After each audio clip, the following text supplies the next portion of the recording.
May I come in, sir? Yes, please. Thank you, sir. Good evening, sir. Good evening, sir. Archit. Please take your seat. Thank you, sir.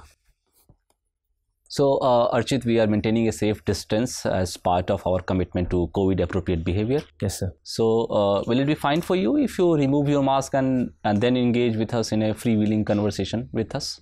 Sir, no issues, sir. Sir, just a request, sir. Since in the actual interview they have told to wear mask, so I was thinking if I should practice. Okay, fine. Then I just wanted to ascertain your identity with your detail application form. Yes. Fine, you can wear the mask. Thank you, sir. So, you are once again here? No, sir. This is in the interview. Yes, sir. Means how many times did you reach up to interview? Sir, this is my 4th interview, sir. This is your 4th interview, yes, and you sir. got selected in your first attempt, second attempt, third attempt. Sir, I got selected in my 2nd attempt, sir. And what happened to your third attempt? Sir, I got a rank. It was 206, sir. 206. Yes. Okay. And you got into this Indian Police Service when? Sir, 2017 exam. I am 2018 batch. Okay. And did you also appear afterwards? Afterwards, you were awarded this IPS. No, sir. I didn't attempt the 2019 exam since I was training, sir. We are not allowed to give the exam. So finally, you have been allocated your cadre and you are no longer a probationer, right? Yes, I just passed out from the academy on 6th of August, sir. We had a passing out parade. Only recently you passed out? Yes, sir. So that, interactive session, virtual interactive session with Honorable Prime Minister of India was very much in news, right? Yes, sir. Yes. Can you please tell me what was the highlight of what he said to the probationers during his address?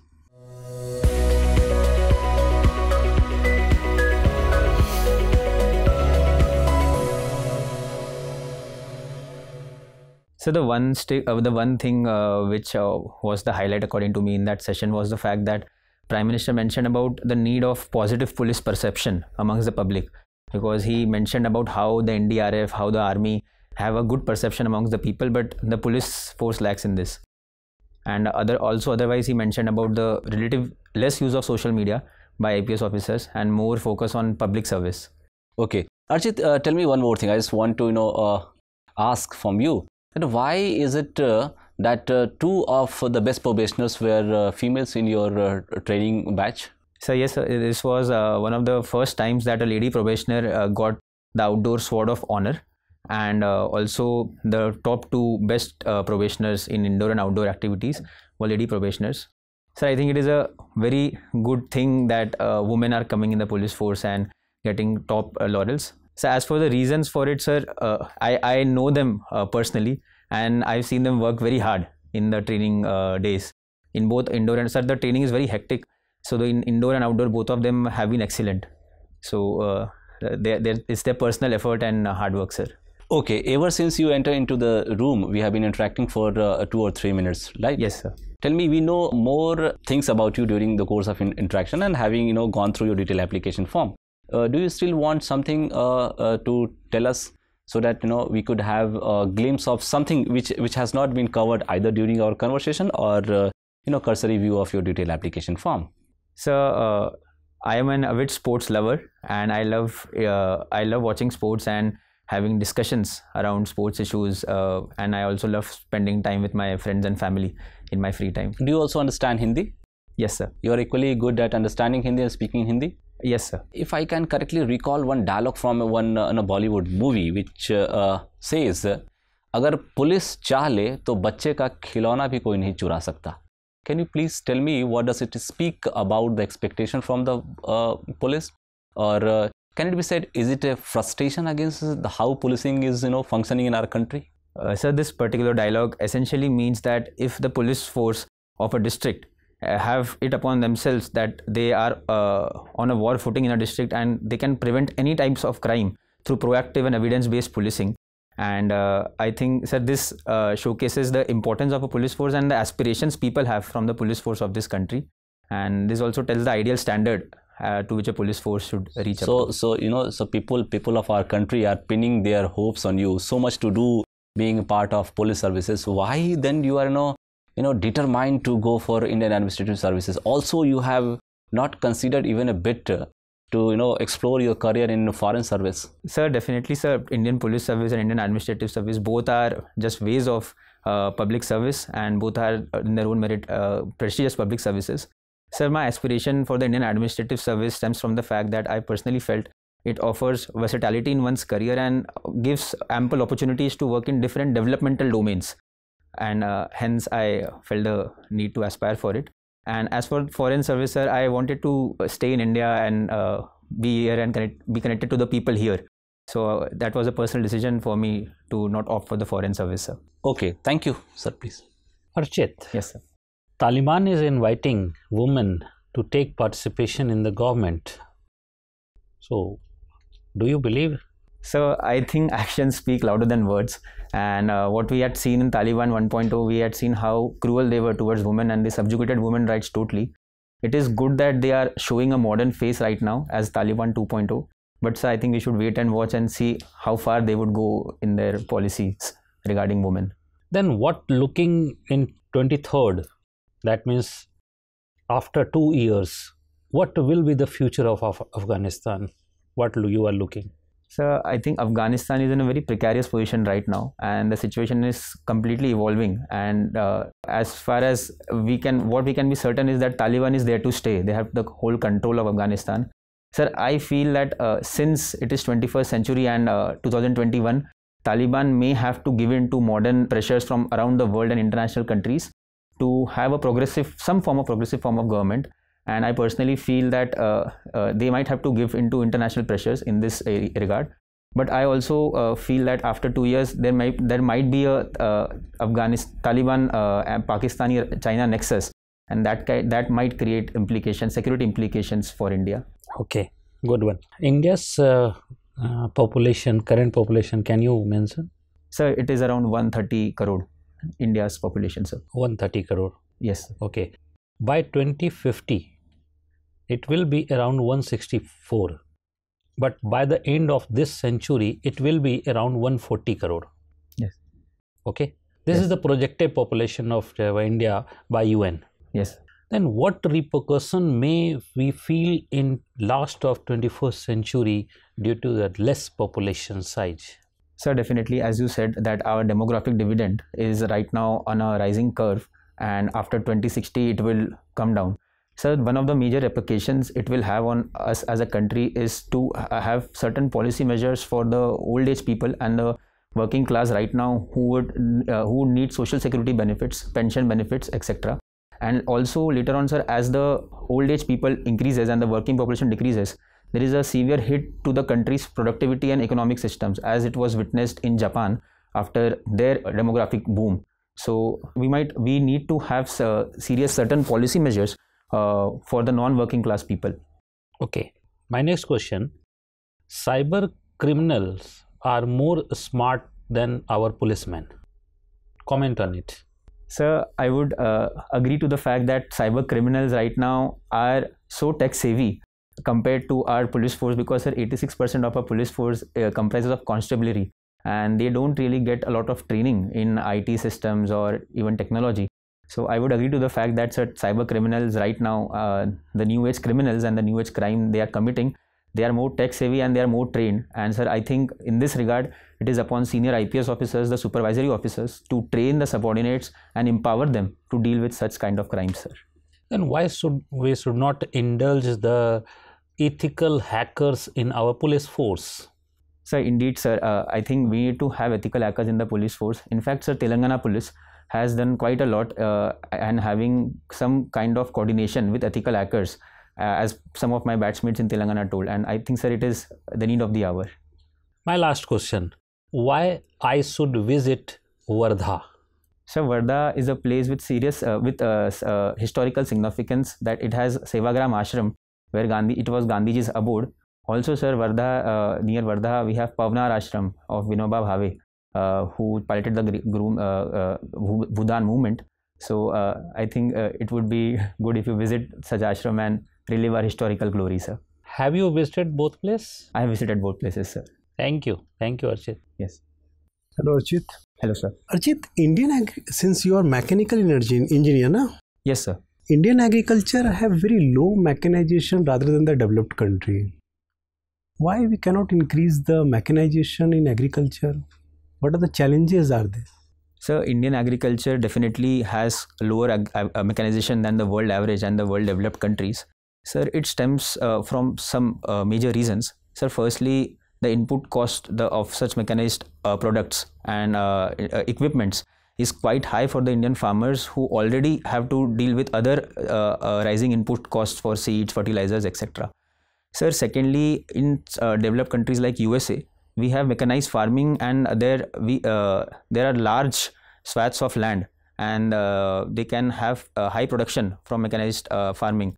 But in India, sir, we see there are a lot of issues with respect to farmlands, size of farmlands, and probably farmers might feel the need to have labor involved for the. Okay, Archit, so you are mechanical engineer, so what's your suggestion to increase the mechanization in agriculture, keeping in mind that we have the more than 85% small and marginal farmers? Yes. So the government needs to step up mechanization through 2-3 fronts, sir. Sir, firstly, they need to pilot agri startups in rural areas and the youth of this country. And also, sir, we have a lot of youth who is coming, which are coming to the job market. We can have new age agri startups who can channel innovative mechanized equipments. Sir, secondly, also. But its cost will be very high.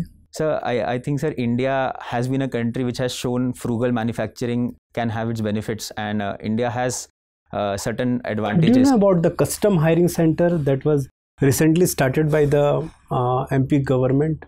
Yes, sir, I am aware about the. What is it and how does it work? So in custom hiring centers, farmers can take lease some equipments and tractors, etc. for their agricultural activities. And such custom hiring centers should be piloted in various other districts, and also best practices among states should be shared, so that all the states can ramp up mechanization of agriculture, sir. So like this, any other suggestion that you want to give? Sir, also some private companies, sir, for example, we had the Happy Seeder in Punjab, etc. So see, these private companies should be given certain incentives, some maybe tax rebates or other incentives.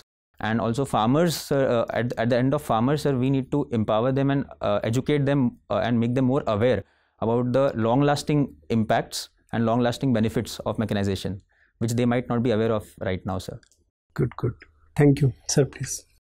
Archit. Yes, sir. You did BTech in mechanical, na? Yes, sir. And you are an IPS officer in Maharashtra cadre. Yes, sir. My first question is, how administration will be benefited to have a BTech person like you? So in my opinion, having a BTech degree in engineering indirectly and directly helps administration in various ways, sir. So indirectly, engineers bring in their own sense of problem solving skills, own sense of number crunching, and looking at things in an objective way. And so also directly, some kind of mechanical engineering can be used in certain departments. For example, in environmental department, we have studied thermodynamics and environmental pollution, etc. can be benefited from that. Also, some certain kind of operation research can be useful in large police bandobast. So overall technical perspective, if it can be brought in administration, it can be helpful, sir. And how an IPS personnel will be beneficial for general administration? So in my 2 years of training, I've been exposed to the police force and the police working and integrities and nuances of policing for the first time. I was gone through the foundation course and all.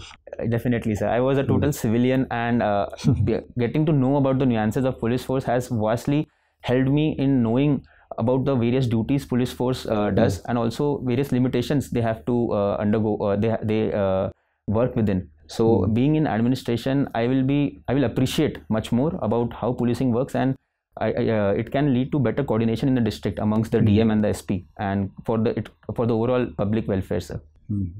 Archit, you are an IPS. Please define the term police in your own terms, in your style. What is police, in fact?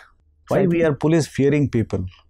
Yes, sir. In India, we see that we have police-fearing people. Just earlier talk about the public perception, no? Yes, regarding sir. Police. So I think that should not be the case.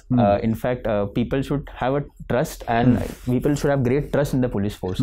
So I think police is the most visible arm of the state. Required to maintain law and order and to ensure implementation of the law and prevent and detect crime. And yes. Yeah. Please continue. And sir, I think as you said, sir, about how citizens have become police-fearing people. I think that is where, in fact, IPS officers, and that is where police forces should ramp up their initiatives to ensure that people have increased trust in the police force. Do you think that the merger of patrolling and investigation is the main reason? So I would say, sir, it is one of the for reasons. bad police perception? So I would say it is one of the reasons that merger of investigation and law and order increases stress on the police force, and their work time is doubled, and they also, so because of this, they are riddled with a lot of difficulties. For example, sir, I was in my district practical training in Jalgaon, so I could see that a lot of my personnel, they had to undergo bandobast duties, and they had they had many cases under them, so they had to manage, and probably this might increase stress in them, and they might probably in some way take this stress out on the common man. So clarifying roles and responsibilities for the police force can help in reducing stresses and ultimately better public police interaction. Very good. You are coming from Maharashtra. Yes, Can sir. you tell me something about the Mahala Committee? It is a police public relationships model, and it has been firstly inducted in the government of Maharashtra. Mahala Committee, have you heard about it? I'm sorry, sir, I have not heard about it, sir. It is something like community policing. I'm aware of community policing initiatives in Maharashtra, sir. There was also one of the initiatives in the district I serve, but I'm unaware of Mahala Committee, sir. Okay, fine. Archit, my next question is, why Mumbai police has not been registered an FIR regarding the Sushant Singh case till the verdict of Supreme Court has came? So the Sushant Singh Rajput case became quite a political case in its own nature. Okay. And sometimes when politics gets involved with policing, we see that there are some delay tactics which take place, and also the CBI got involved, and then CBI took up its own investigation after the Supreme Court judgment. So I think they don't want parallel investigations, and hence the CBI took up that case, sir. If you go through the judgment of Supreme Court, I think the judge was Justice Rishikesh Roy, in fact. And he has given a verdict, and he said that Mumbai police has stretched the scope of the section 174 of the Criminal Procedure Code and conducted inquiry in the place of investigation. So in that case, there should be investigation. Why it happens? Sir, definitely, sir, in any case of accidental deaths, firstly 174 inquiries are done, and immediately FIRs are registered and investigation should be done. Sir, as you said, as Supreme Court also mandated, sir, immediate registration of FIR is the need of the hour, so that proper investigations can be done, and we should not deal with just inquiries, because investigation is a very mechanical and objective process, and it involves application of mind. What is FIR and zero FIR? Sir, FIR is first information report, and it sets the criminal law in motion. Sir, a zero FIR is registered, for example, in any other district. If a FIR is registered for a crime committed here in another district, that is called a zero FIR, and then it is transferred to the district where the crime was committed, sir. What is cognizable offense? Which section of the Criminal Procedure Code is dealing with it? So cognizable offense means those offences where police officer can arrest without magisterial warrant. Sir, I am unable to recall the section right now, sir. Okay, no issue. Have you heard about the Prakash Singh case? Yes, sir. Tell me something about it. So the Prakash Singh case was a landmark case for police reforms, and the Supreme Court had 6 to 7 points in that Prakash Singh case. Can you point out all points? So one was the setting up of a National Security Commission for appointment to various central agencies. Also a fixed tenure for certain police officers, and having the DGP, having appointed a DGP after due delegation from the UPSC, and then selecting from that. Separation of law and order from investigation, having a police complaints committee, and also having a police establishment board in the state for transfers, postings and appointments. Can you tell me something about the Citizen Alert Program? It was an initiative conducted by an IPS officer, Commissioner of Police in Mumbai. I think the only name as Ronald Mendonca. If you heard about it, please tell me something. Apologies, sir, I am unaware of this. No issue. What is smart policing? My last question. So smart policing, and please answer smartly. So smart policing is, we are expecting more. You are an IPS officer. Yes, sir. So smart policing is the new age policing, which, as our Prime Minister mentioned, smart policing where as he mentioned, S is for sensitive, M is for mobile, A is for alert. Another meaning of S, sensitive and strict. Sensitive and strict. M is for mobile, and so A is for mobile and modern. Mobile and modern. Go ahead. A is for what A stand for? So I am unable to recall what A stands for. R was for alert responsive. And accountable. Accountable. R is for responsive, and reliable. And T is for tech savvy and trained. Very good. Archit, Yes, sir. so you like playing chess Yes, sir. and rapid chess especially, huh? Yes, sir. What is blitz chess? So blitz chess is another form of rapid chess where you play chess for where each opponent gets 5 minutes or sometimes 3 minutes with an increment of 2 seconds per And move. what is bullet chess? So bullet chess is another forms of rapid chess. These are variants of fast chess, sir. How many moves are there in bullet chess? Are there a limited number of moves? So as per my understanding, sir, there is not a restriction on number of moves. Because the time is so less, so eventually player loses on time. You can look it up.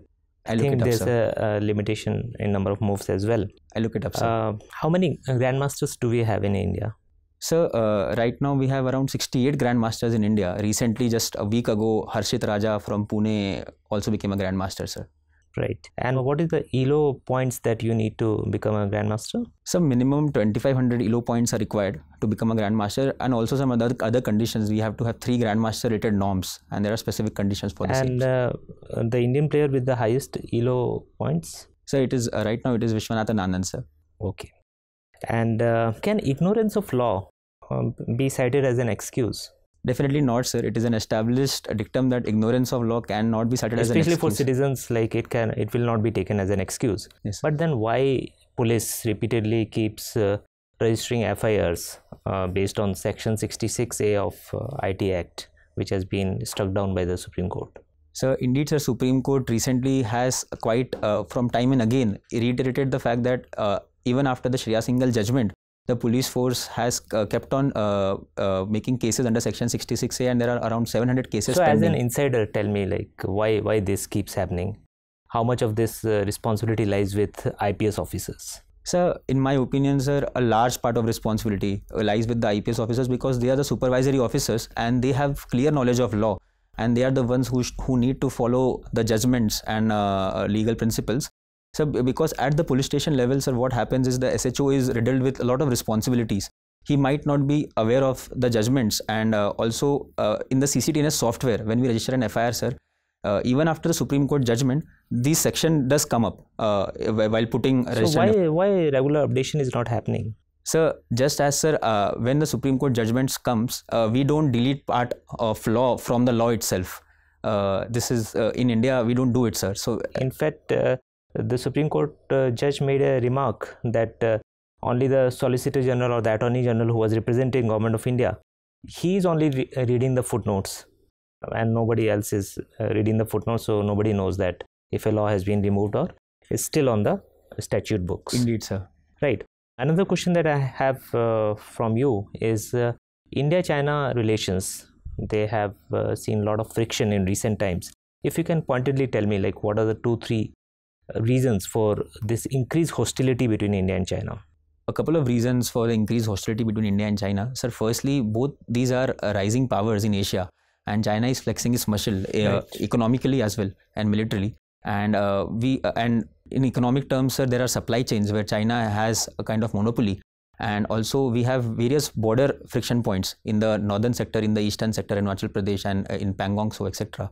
And even in the ocean, we have Chinese naval ships coming here and building ports through their and China has a string of pearl strategy encircling India. So this Chinese belligerent attitude is kind of responsible for it. Okay, Archit, my final question to you, and this is about mandatory vaccination. So it is being said that on one side you have the public health. If you want to protect public health, then you have to go for mandatory vaccination.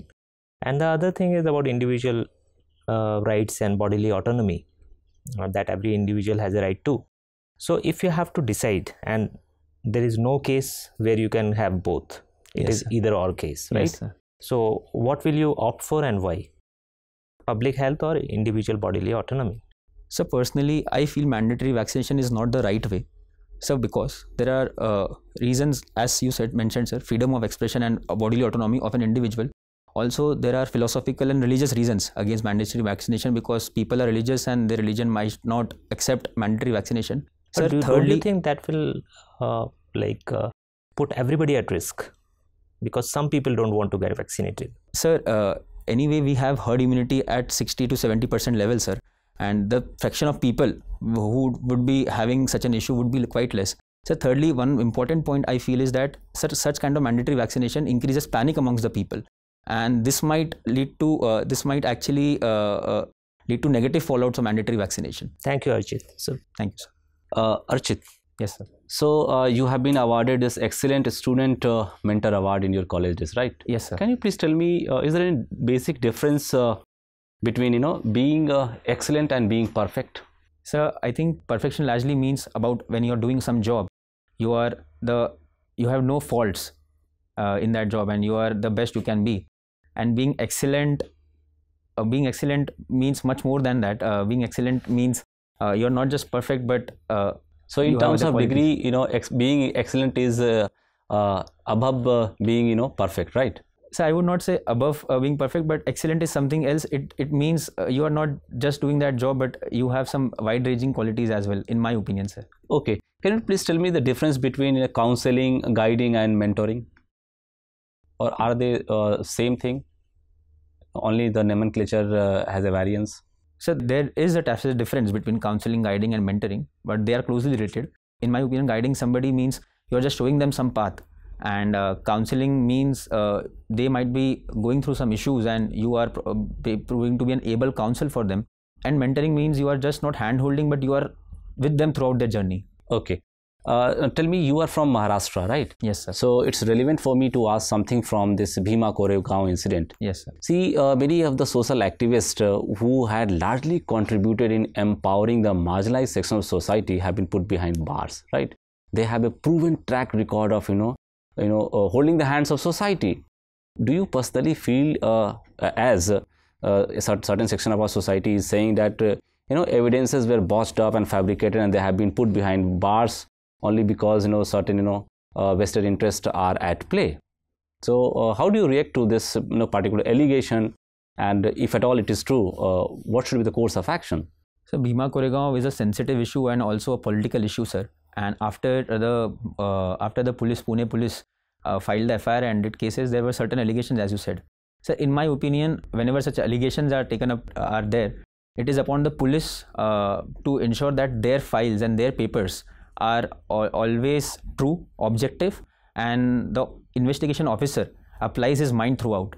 And sir, I'm not aware of the intrinsic papers, as these are not in public domain, but I think we need to wait till the whole court trial happens, and that will be a testimony to how fair and impartial the investigation was. Okay, given to the template in which template as well as dynamics in which police has to function in our political, economic, and social scenario, is it possible for a police officer to remain completely politically neutral while he is discharging his official assignments? Definitely, sir. I think it is upon the police officer and it is upon his own integrity and his own value system that he should be politically neutral. And there have been very good officers, sir, who have shown this way and have served the police force, sir. Okay, my final question to you, Archit. See, we have laws regarding punitive detention and preventive detention. Yes, sir. So can you please tell me which section of CRPC deals with this preventive detention, and why all actions initiated in the name of punitive detention are called chapter proceedings? You must have studied CRPC in your training days. Yes, sir. So they are mentioned a specific chapter of IPC, and that's why they are called chapter proceedings. So in preventive detention, sir, mostly we use in field we use 107, 108 and 110 CRPC, and also 149 CRPC to give a notice. But largely, sir, in specific states, sir, we have state specific laws, MPD, etc., under which we detain preventively. Okay. Thank you, Archit. It was really nice interacting with you on a host of issues. Your interview comes to an end with this. All the best. You can go now. Thank you so much, sir. Thank you, sir.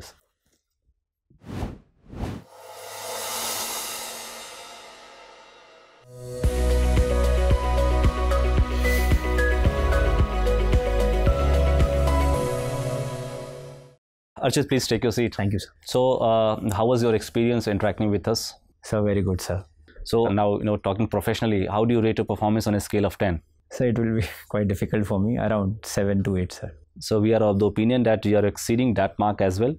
See, to say the least, you are one of the outstanding candidates we have interacted today. Thank you so much, sir. And we are so happy. Our happiness, is manifested the way we are now talking to you after the interview has come to an end, right?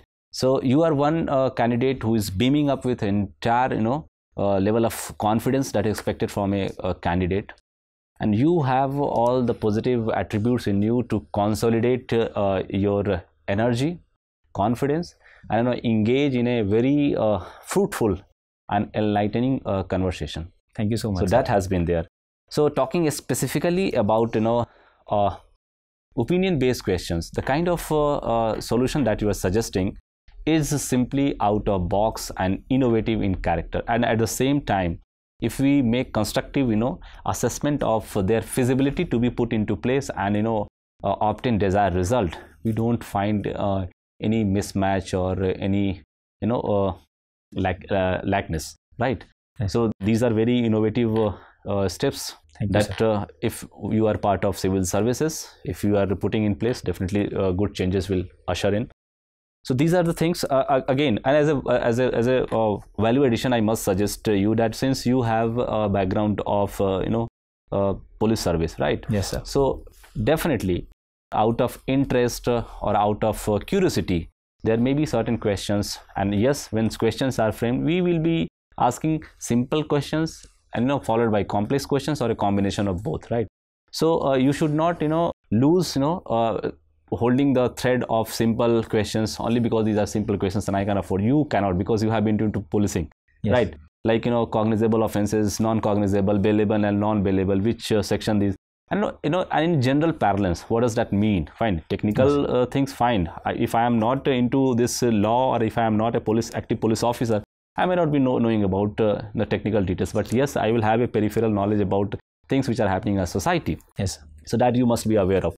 Also, you should brush up your knowledge about some landmark initiatives taken by some seasoned and renowned police officers. Yes. In terms of their approach to make police more people friendly, more accessible, so that we carry the perception that if you go into police police thana for registering an FIR, if you lost your purse or any small thing, the kind of harassment that you get there is beyond spoken words. Yes. Fine. So there have been many people who have seized these perceptions about the police, and they have done commendable work in overhauling the image of police. Yes, so sir. These things you can also quote when if any member asks you what should be done to improve upon the image of policing in general, right? Indeed. These things you can keep a track of.